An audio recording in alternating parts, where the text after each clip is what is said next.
ಎಂಬ ಒಂದು ಲೇಡಿ ಬಂದು ನನ್ನನ್ನು ಒಬ್ಬರ ಸುಮಾರು 6 ರಿಂದ 8 ತಿಂಗಳ ಹಿಂದೆ ಪರಿಚಯ ಮಾಡಿಕೊಂಡು ಇತ್ತೀಚೆಗೆ ಮದುವೆ ಮಾಡಿಕೊಂಡು ಮೋಸ ಮಾಡಿದ್ದಾರೆ, ಮದುವೆ ಮಾಡಿ ಆದಮೇಲೆ ಓಡಿ ಹೋಗಿಬಿಟ್ಟಿದ್ದಾರೆ ಅಂತ ಒಂದು ದೂರನ್ನು ಕೊಡ್ತಾರೆ. ಇವರನ್ನು ವಿಚಾರಣೆ ಮಾಡೋ ಸಂದರ್ಭದಲ್ಲಿ ಈ ರೇಷ್ಮಾ ಎಂದು ಲೇಡಿ ಘಟಪ್ರಭಾ ನೇಟಿವ್ ಇರ್ತಾರೆ. ಇತ್ತೀಚೆಗೆ ಬೆಳಗಾವಿ ಜಿಲ್ಲೆಯ ಲಕ್ಷ್ಮೀನಗರ ಅಲ್ಲಿ ವಾಸ ಮಾಡ್ತಾ ಇದ್ದಾರೆ. ಯಾರು ಮೋಸ ಮಾಡಿದ್ದಾರೆ ಅಂದರೆ ಹೇಳೋ ಸಂದರ್ಭದಲ್ಲಿ ಕಲ್ಯಾಣ್ ಎಂಬುವರು ಒಂದು ಪ್ರೈವೇಟ್ ಸ್ಕೂಲಲ್ಲಿ ಇಂಗ್ಲೀಷ್ ಟೀಚರ್ ಆಗಿ ತುಮಕೂರಲ್ಲಿ ಕೆಲಸ ಮಾಡ್ತಾ ಇದ್ದಾರೆ. ಇವರು ನೇಟಿವ್ ಆಂಧ್ರ ಇರ್ತಾರೆ. ಇವರು ನಮ್ಮ ಜಾತಿಯ ಮ್ಯಾಟ್ರಿಮೋನಿಯಲ್ಲಿ ಪರಿಚಯ ಆಗಿದ್ದಾರೆ ಅಂದರೆ ಹೇಳಿರ್ತಾರೆ. ಸೊ ಇದನ್ನು ತಗೊಂಡು ನಾವು ಕೇಸನ್ನು ಮುಂದುವರಿಯುವ ಸಂದರ್ಭದಲ್ಲಿ ವಿಚಾರಣೆ ಮಾಡುವ ಸಂದರ್ಭದಲ್ಲಿ ಇದರಲ್ಲಿ ಇನಿಷಿಯಲ್ ಸ್ಟೇಜಲ್ಲಿ ಬಂದು ನಮಗೆ ಇದರಲ್ಲಿ ಒಂದು ಸುಮಾರು 6 ಲಕ್ಷ ಹಣ ಕೊಟ್ಟಿದ್ದೀವಿ, ಅವ್ರ ಕಡೆಯಿಂದ ಹಣನೂ ಹೋಗಿದೆ ಮತ್ತು ಚಿನ್ನ ಆಭರಣಗಳು ಅವ್ರ ಕಡೆ ಕೊಟ್ಟಿದ್ದೀನಿ ಅಂತ ಹೇಳೋ ಸಂದರ್ಭದಲ್ಲಿ ಮದುವೆ ಆಗಿದೆ ಅಂದರೆ ಎಲ್ಲಿ ವಿಚಾರಣೆ ಮಾಡ್ತೀವಿ ಅಂದರೆ ಆಯ್ತು, ಎನ್ಕ್ವೈರಿ ಮಾಡ್ತೀವಿ ಅಂದರೆ ಎಲ್ಲಿ ಫಸ್ಟ್ ತೊಗೊಳ್ತಾರೆ.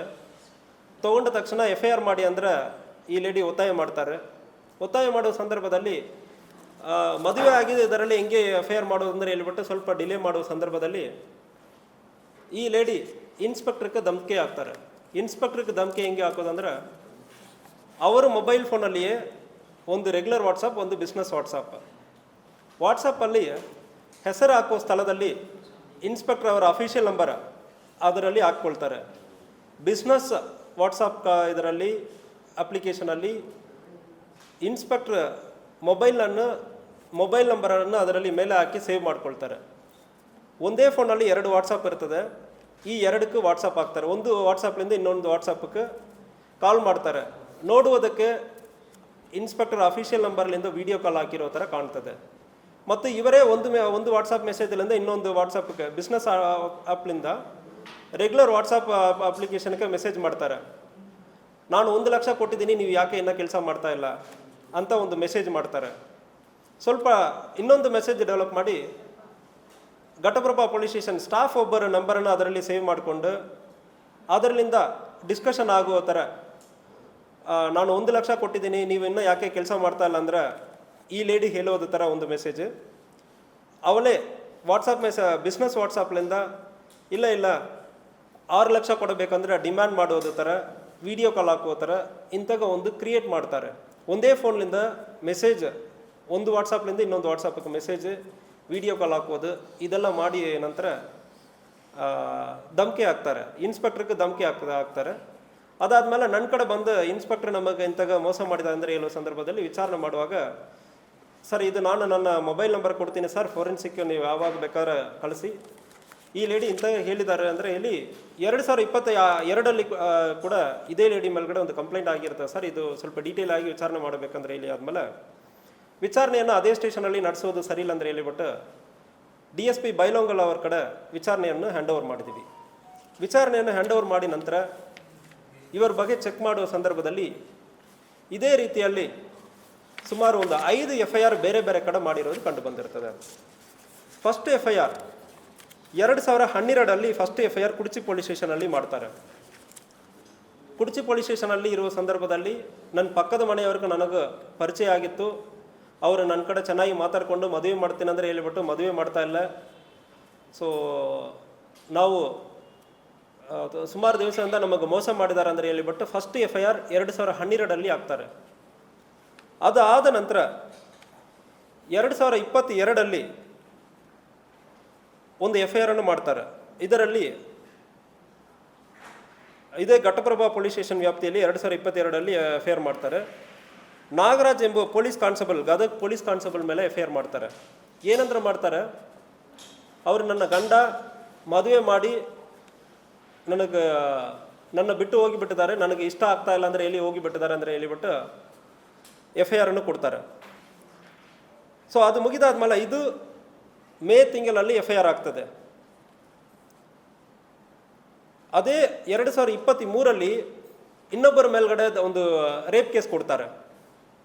ಗಜೇಂದ್ರಗಡ ಗದಗ ಪೊಲೀಸ್ ಸ್ಟೇಷನ್ ವ್ಯಾಪ್ತಿಯಲ್ಲಿ ಆಕಾಶ್ ಎಂಬುವರು ನನ್ನನ್ನು ರೇಪ್ ಮಾಡಿದ್ದಾರೆ ಅಂದರೆ ಮದುವೆ ಮಾಡ್ತೀನಿ ಅಂದರೆ ನಂಬಿಸ್ಕೊಂಡು ಅದಾದಮೇಲೆ ನನ್ನನ್ನು ರೇಪ್ ಮಾಡಿದ್ದೀನಿ ಅಂದರೆ ಹೇಳ್ತಾ ಇದ್ದಾರೆ.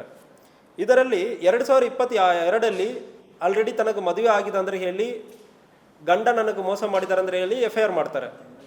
2023 ಇನ್ನೊಬ್ಬರ ಮೇಲೆ ನನ್ನನ್ನು ಇವರು ಮದುವೆ ಮಾಡ್ಕೊಂಡಿದ್ದಾರೆ ಅಂದರೆ ಇಲ್ಲಿ ಮದುವೆ ಮಾಡ್ತೀನಿ ಅಂದರೆ ಇಲ್ಲಿ ಮೋಸ ಮಾಡಿದ್ದಾರೆ, ಅವ್ರ ಮೇಲ್ಗಡೆ ರೇಪ್ ಕೇಸ್ ಕೊಟ್ಟಿರ್ತಾರೆ. ಇದು ಮುಗಿದ ನಂತರ ಇತ್ತೀಚೆಗೆ 2025 ಬೆಳಗಾವಿ ಕ್ಯಾಂಪ್ ಪೊಲೀಸ್ ಸ್ಟೇಷನಲ್ಲಿ 2024 ಏಪ್ರಿಲ್ನಿಂದ ಜೂನ್ ಬರೆ ಸುರೇಶ್ ಮದಿನೂರ್ ಎಂಬವ್ರ ಕಡೆ ಪರಿಚಯ ಇತ್ತು. ಇವನು ನನ್ನನ್ನು ಮದುವೆ ಮಾಡ್ತೀನಿ ಅಂದರೆ ಹೇಳಿಬಿಟ್ಟು ಮೋಸ ಮಾಡಿದ್ದಾನೆ, ರೇಪ್ ಮಾಡಿದ್ದಾನೆ ಅಂತ ಹೇಳಿ 0 FIR ಅನ್ನು ಇಲ್ಲಿ ಮಾಡ್ತಾರೆ. ಈ FIR ಧಾರವಾಡ ಸಬರ್ಬನ್ ಪೊಲೀಸ್ ಸ್ಟೇಷನ್ಗೆ ಕನ್ವರ್ಟ್ ಹೋಗುತ್ತದೆ. ಸೊ ಅದರಲ್ಲಿ ಇದಕ್ಕೆ ಹಿಂದೆ ಜಸ್ಟ್ FIR ಮಾಡಿ ಥ್ರೆಟನ್ ಮಾಡಿರೋದು ಕಂಡು ಬಂದಿರುತ್ತೆ. ಈ FIR ಅಲ್ಲಿ ಸುರೇಶ್ ಮದಿನೂರು ನನ್ನ ಕಡೆ ಸುಮಾರು ಒಂದು 9 ಲಕ್ಷ ಹಣ ಮತ್ತು 80 ಗ್ರಾಮ್ಸ್ ಗೋಲ್ಡ್ ತೊಗೊಂಡಿರ್ತಾನಂದ್ರೆ ಕೇಸಲ್ಲಿ ಹಾಕಿರ್ತಾರೆ. ಈ ಕೇಸನ್ನು ಧಾರವಾಡ ಸಬರ್ಬನ್ ಇನ್ಸ್ಪೆಕ್ಟರ್ ಮಾಡ್ತಾ ಇರ್ತಾರೆ. ಇನ್ಸ್ಪೆಕ್ಟರ್ ಮೇಲ್ಗಡೆನೂ ಒಂದು ಲೈಂಗಿಕ ದೌರ್ಜನ್ಯ ಕೇಸ್ ಒಂದು ಕೊಡ್ತಾರೆ. ಇದು DCRE ಪೊಲೀಸ್ ಸ್ಟೇಷನಲ್ಲಿ ಅದು ಒಂದು ಆಗುತ್ತದೆ. ಅದೇ ಸಂದರ್ಭದಲ್ಲಿ ಉತ್ತರ ಕನ್ನಡ ಪೊಲೀಸ್ ಸ್ಟೇಷನಲ್ಲಿ ಇನ್ನೊಂದು ಕೇಸ್ ಆಗ್ತದೆ. ಯಲ್ಲಾಪುರ ಪೊಲೀಸ್ ಸ್ಟೇಷನ್ ವ್ಯಾಪ್ತಿಯಲ್ಲಿ ಸುರೇಶ್ ಮದಿನೂರು ಮತ್ತು ಅವ್ರ ಫ್ರೆಂಡ್ ಹೆಸರು ಸೇರಿಸಿ ಕೊಡ್ತಾರೆ. ಇದರಲ್ಲಿ ಕೊಟ್ರೇಶ್ ಇಬ್ಬರು ಸೇರಿ ನನ್ನನ್ನು ರೇಪ್ ಮಾಡ್ತಾರೆ ಅಂದರೆ ಹೇಳ್ತಾರೆ. ಕ್ಯಾಂಪ್ ಪೊಲೀಸ್ ಸ್ಟೇಷನಲ್ಲಿ ಸುರೇಶ್ ಮದಿನೂರು ಮಾತ್ರ ರೇಪ್ ಮಾಡಿರೋದು, ಮದುವೆ ಮಾಡ್ತೀನಿ ಅಂದರೆ ನಂಬಿಸಿ ಮೋಸ ಮಾಡಿರೋದಾಗಿ ಫಸ್ಟ್ FIR ಆಗ್ತದೆ. ಅದಾದಮೇಲೆ ಉತ್ತರ ಕನ್ನಡ ಡಿಸ್ಟಿಕ್ ಹೋಗಿ ಸುರೇಶ್ ಮದಿನೂರು ಮತ್ತು ಅವನ ಫ್ರೆಂಡ್ ಕೊಟ್ರೇಶ್ ಇಬ್ಬರು ಸೇರಿ ರೇಪ್ ಮಾಡಿರೋದಾಗಿ ಕಂಪ್ಲೇಂಟನ್ನು ಕೊಟ್ಟಿರ್ತಾರೆ. ಅದಾದಮೇಲೆ ಧಾರವಾಡ ಇನ್ಸ್ಪೆಕ್ಟರ್ ಮೇಲೆ ಆಗಿದೆ. ಈಗ ಫೈನಲ್ ಆಗಿ ಘಟಪ್ರಭಾ ಪೊಲೀಸ್ ಸ್ಟೇಷನಲ್ಲಿ ಇಂಥಗೂ ಒಂದು ಕೇಸನ್ನು ಕೊಟ್ಟಿರ್ತಾರೆ. ಇವರ ಈ ಲಾಸ್ಟ್ ಕೇಸಲ್ಲಿ ಏನು ಉದ್ದೇಶ ಅಂದರೆ ನಮಗೆ ಕ್ಲಿಯರ್ ಆಗಿ ಸಿಕ್ಕಿರೋದು 6 ಲಕ್ಷ ಹಣ ಕೊಟ್ಟಿದ್ದೀನಿ ಮತ್ತು 30 ರಿಂದ 40 ಗ್ರಾಮ್ ಗೋಲ್ಡ್ ಕೊಟ್ಟಿದ್ದೀನಿ, ಅದೆಲ್ಲ ವಾಪಸ್ ಪಡಿಸ್ಕೊಡಿ ಅಂದರೆ ಹೇಳೋದು, ಎಕ್ಸ್ಟಾರ್ಷನ್ ಮಾಡೋದು. ಇಂಥಗ FIR ಅನ್ನು ಮಾಡಿ ಎಕ್ಸ್ಟಾರ್ಷನ್ ಮಾಡೋದು ಕಂಡು ಬಂದಿರ್ತದೆ. ಸೊ ಅದಕ್ಕೆ ಎಕ್ಸ್ಟಾರ್ಷನ್ ಕೇಸ್ ಒಂದು ಮಾಡಿದ್ದೀವಿ ಮತ್ತು ಪೊಲೀಸ್ ಇನ್ಸ್ಪೆಕ್ಟರ್ಗೆ ಧಮಕಿ ಹಾಕಿರೋದಕ್ಕೆ ಅದಕ್ಕನ್ನು ಕೂಡ ಕೇಸನ್ನು ದಾಖಲು ಮಾಡಲಾಗಿದೆ. ಸೊ ಅವಾಗ ಯಾರು ಕೂಡ ಇದರಲ್ಲಿ ರಿಟರ್ನ್ ಕಂಪ್ಲೇಂಟ್ ಇದರಲ್ಲಿ ಯಾರು ಕೂಡ ಇಲ್ಲ. ಇದರಲ್ಲಿ ಒಂದು ಏನಂದ್ರೆ ಫಸ್ಟ್ ಪರಿಚಯ ಮಾಡಿಕೊಳ್ಳೋದು. ಈ ಕೇಸಲ್ಲಿ ಕಲ್ಯಾಣ್ ಎಂಬವರ ಜೊತೆ ಪರಿಚಯ ಆಗಿರೋದು ನಿಜ. ಪರಿಚಯ ಆಗಿರೋದಲ್ಲಿ ಫೋಟೋ ಒಂದು ತೋರಿಸಿರ್ತಾರೆ. ಮ್ಯಾಟ್ರಿಮೋನಿಯಲಲ್ಲಿ ಚೆನ್ನಾಗಿರುವ ಬೇರೆ ಯಾವುದೋ ಒಂದು ಫೋಟೋವನ್ನು ಹಾಕಿ ಪರಿಚಯ ಮಾಡಿಕೊಂಡು ಸುಮಾರು ದಿವಸ ಮೇಂಟೈನ್ ಮಾಡೋದು, ರಿಲೇಷನ್ಶಿಪ್ಪನ್ನು ಮೇಂಟೈನ್ ಮಾಡೋದು. ರಿಲೇಷನ್ಶಿಪ್ ಮೇಂಟೈನ್ ಮಾಡಿ ಆದಮೇಲೆ ಮದುವೆ ಮಾಡೋಣ ಅಂದರೆ ಕರೆದು ಇಲ್ಲಿ ಬಂದಾದ್ಮೇಲೆ ಅವರು 26/3/2026 ಬೆಳಗಾವಿಗೆ ಬಂದು ಫೇಸ್ ಟು ಫೇಸ್ ನೋಡುವಾಗ ಮ್ಯಾಟ್ರಿಮೋನಿಯಲಲ್ಲಿ ಒಂದು ಫೋಟೋ ಇರ್ತದೆ, ಸೀದಾ ನೋಡುವಾಗ ಬೇರೆ ಒಂದು ಫೋಟೋ ಇರ್ತದೆ. ಸೊ ಇದು ನೋಡಿ ಆದಮೇಲೆ ಇದು ಇಷ್ಟ ಆಗಲ್ಲ ಅಂದರೆ ಹೇಳಿ ವಾಪಸ್ ಹೋಗೋ ಸಂದರ್ಭದಲ್ಲಿ ಧಮಕಿ ಹಾಕ್ತಾರೆ. ಸೊ ಪರಿಚಯ ಮಾಡ್ಕೊಳ್ಳೋದು ನಿಜ ಇರ್ತದೆ ಇದರಲ್ಲಿ. ಸೊ ಪರಿಚಯ ಮಾಡಿ ಆದಮೇಲೆ ಎಲ್ಲರಿಗೂ ಹೆದರಿಕೆ ಬರ್ತದೆ, ನಾವು ಪರಿಚಯ ಮಾಡಿದೆಲ್ಲ ಏನೇನೋ ಫೋನಲ್ಲಿ ಸಮಥಿಂಗ್ ಮಾತಾಡಿರ್ತಾರೆ.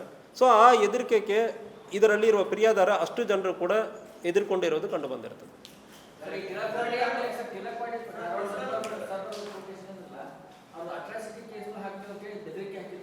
ಅಟ್ರಾಸಿಟಿ ಕೇಸ ಆಗಿದೆ. ಪೊಲೀಸ್ ಇನ್ಸ್ಪೆಕ್ಟರ್ ಮೇಲ್ಗಡೆ ಅಟ್ರಾಸಿಟಿ ಕೇಸು ಈ ಲೇಡಿ ಮಾಡಿದ್ದಾರೆ.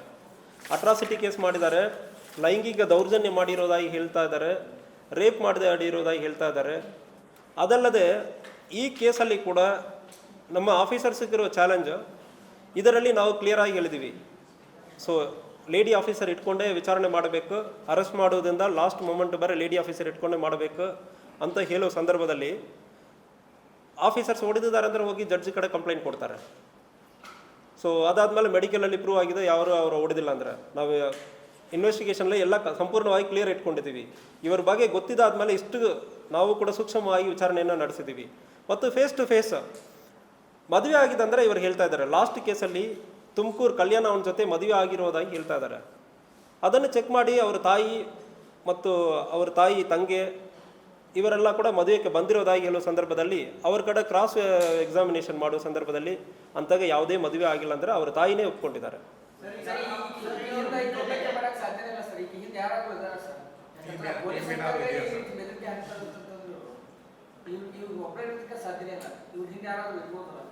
ಸೊ ಇವರು ಇತ್ತೀಚೆಗೆ ಬೇರೆ ಬೇರೆ ಲಾಯರ್ಸನ್ನು ಕಾಂಟ್ಯಾಕ್ಟ್ ಮಾಡುವುದಕ್ಕೆ ಪ್ರಯತ್ನ ಮಾಡಿರೋದು ಕಂಡು ಬಂದಿದೆ. ಸುಮಾರು ಒಂದು 2-3 ಡಿಸ್ಟಿಕ್ ಲಾಯರ್ಗಳನ್ನು ಕಾಂಟ್ಯಾಕ್ಟ್ ಮಾಡೋದಕ್ಕೆ ಪ್ರಯತ್ನ ಮಾಡಿದ್ದಾರೆ. ಸೊ ಬೇರೆ ಯಾರು ಇದ್ದಾರೆ ಅಂದರೆ ಅದು ಕೂಡ ವಿಚಾರಣೆ ಮಾಡ್ತಾ ಇದ್ದೀವಿ. ಇವರ ಜೊತೆಗೆ ಇವರ ತಂದೆಗೆ ತಾಯಿಯನ್ನು ಬಿಟ್ಟು ಇನ್ನೊಂದು ಕಡೆ ಮದುವೆ ಮಾಡಿಕೊಂಡಿದ್ದಾರೆ. ಇವರ ಜೊತೆಗೆ ಇವರ ತಾಯಿ ತಮ್ಮ ಇವರೆಲ್ಲ ಇದ್ದಾರೆ. ಸೊ ಬೇರೆ ಯಾವುದು ಪಾತ್ರ ಇದೆ ಅಂದರೆ ನಾವು ವಿಚಾರಣೆ ಮಾಡ್ತಾ ಇದ್ದೀವಿ.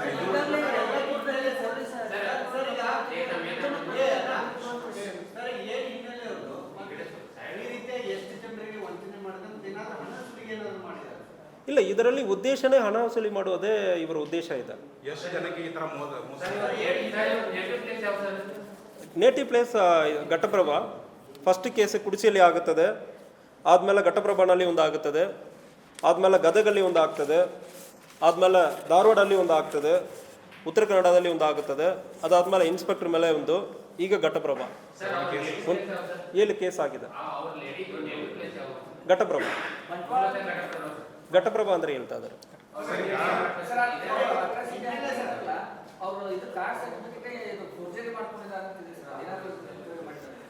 ಈಗ ನಮ್ಮ ಕೇಸಲ್ಲಿ ಫಸ್ಟ್ ವಿಚಾರಣೆ ನಡೀತಾ ಇದೆ.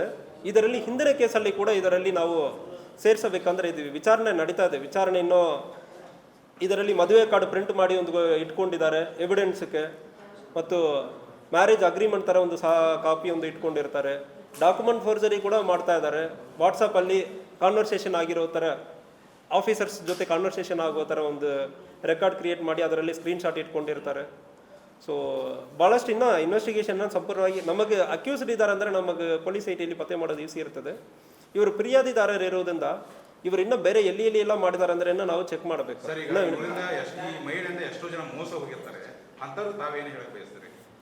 ಸೊ ಈಗ ಒಂದು ವೇಳೆ ನಮ್ಮ ಸುತ್ತಮುತ್ತ ಜಿಲ್ಲೆಗಳಲ್ಲಿ ಎಲ್ಲಿ ಮೋಸ ಆಗಿರ್ತಂದ್ರೆ ದಯವಿಟ್ಟು ನೀವು ಮತ್ತು ಮುಂದೆ ಬರ್ತೀರಂದರೆ FIR ಮಾಡಿ ಕೊಡ್ತೀವಿ. ಇಲ್ಲಿಯೇ ಕೂಡ ನೀವು ಇಲ್ಲಿ ಬರ್ತೀರಂದರೆ 0 FIR ಮಾಡಿ ನಿಮ್ಮ ಸಂಬಂಧಪಟ್ಟ ಸ್ಟೇಷನ್ಗಳಿಗೆ ನಾವೇ ಕಳಿಸ್ತೀವಿ. ದಯವಿಟ್ಟು ಯಾರು ಎದುರಿಸಿರ್ತಾರೆ, ಇದಕ್ಕೆ ಹಿಂದೆ ಹಣ ವಸೂಲಿ ಮಾಡಿರ್ತಾರೆ ಅಂದ್ರೆ ಕೂಡ ದಯವಿಟ್ಟು ಮುಂದೆ ಬರಬೇಕಂದ್ರೆ ಹೇಳ್ಕೊಳ್ತೀವಿ.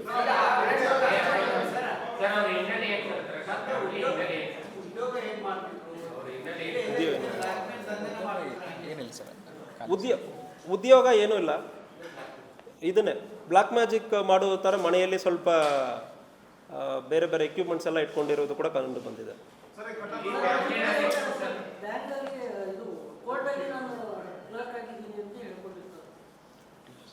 ಸೊ ಇವರು ಒಂದು ಕಡೆನೂ ಲಾಯರ್ ಥರ ಒಂದು ಫೋಟೋ ಹಾಕಿ ಈ ಕಲ್ಯಾಣಕ್ಕೆ ಫೋಟೋ ಕಳಿಸಿರೋದಲ್ಲಿ ಮಾಡೆಲ್ ಥರ ಫೋಟೋವನ್ನು ಕಳಿಸಿರ್ತಾರೆ, ಒಂದು ಲಾಯರ್ ಥರ ಫೋಟೋ ಇರೋದು. ಸೊ ಅಂಥಗೆಲ್ಲ ಫೋಟೋ ಕಳಿಸಿದ್ದಾರೆ. ಯಾರ್ಯಾರಿಗೆ ಏನೇನು ಸುಳ್ಳು ಹೇಳಿದ್ದಾರೆ ಅಂದರೆ ಇದು ಬರೀ ನಾವು ನಮ್ಮ ಕೇಸ ಮಾತ್ರ ಈಗ ಇತ್ತೀಚೆಗೆ ವಿಚಾರಣೆ ಮಾಡಿದ್ದೀವಿ. ಮುಂದಿನ ಕೇಸನ್ನು ನಾವು ವಿಚಾರಣೆ ಮಾಡುವಾಗ ಡೀಟೇಲ್ ಬರ್ತದೆ. ಇಲ್ಲ, ಘಟಪ್ರಭಾ ಇನ್ಸ್ಪೆಕ್ಟರ್ ಅವರೇ ನಮ್ಮ ಕಡೆ ಬಂದು ಹೇಳಿದ್ದಾರೆ, ಸರ್ ಇಂಥಗ ಧಮಕಿ ಆಗ್ತಾ ಇದ್ದಾರೆ ಅಂದರೆ ಹೇಳಿ ಆದಮೇಲೆ, ಸರ್ ನಾನು ಫಸ್ಟ್ ಅವರ ಮೊಬೈಲನ್ನು ನೀವು ಫೋರೆನ್ಸಿಕ್ ನನ್ನ ಮೊಬೈಲನ್ನು ಕಳಿಸಿ ಸರ್, ನನ್ನ ಮೇಲ್ಗಡೆ ಇಂಥ ಒಂದು ಆಪಾದನೆ ಬರ್ತಾ ಇದೆ ಅಂದರೆ everybody is having family here. ಮಹಿಳೆ ಅರೆಸ್ಟ್ ಆಗಿ ಜೈಲಿಗೆ ಹಾಕಿದ್ದೀವಿ. ಮುಂದೆ ರೌಡಿ ಶೀಟು ಓಪನ್ ಮಾಡ್ತೀವಿ.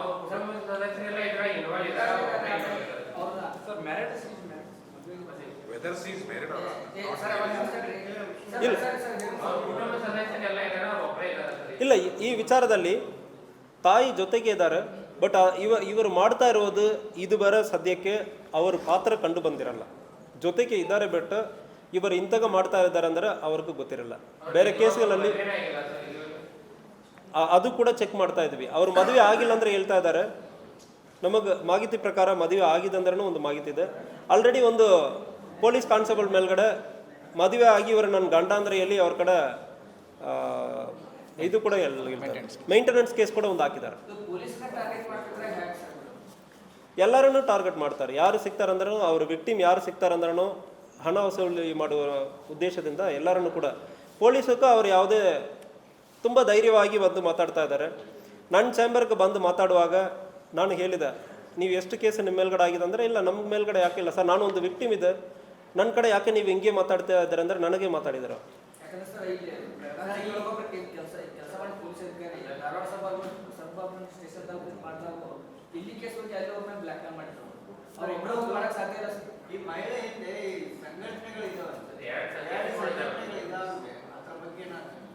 ಇಲ್ಲ, ವಿಚಾರಣೆ ನಡೀತಾ ಇದೆ.